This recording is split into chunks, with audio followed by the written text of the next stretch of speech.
bikin slime bentuk pecel strawberry Kak Acit. Guys, kalian tahu Cece Acit yang ini? Kemarin dia kan udah sempet bikin bento box yang isinya tuh timun.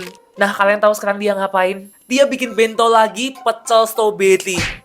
Ini gimana konsepnya pecel strawberry? Ya udahlah guys, daripada kita harus tunggu si Cece ngulek sambelnya dulu, kita bikin aja versi slime-nya. Oke, kita lihat dulu ini isinya ada apa aja. Pecel strawberry ya. Kita bakal pakai slime bentuk nasi kayak gini.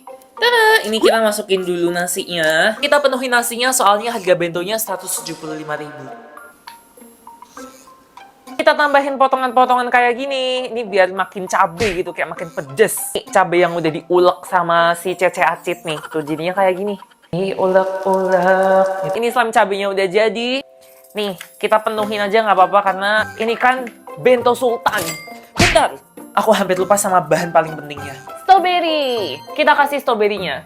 1, 2, tanam. Yeay! Ada Bentar. yang lupa. Daunnya, dia tuh ada lalapannya juga.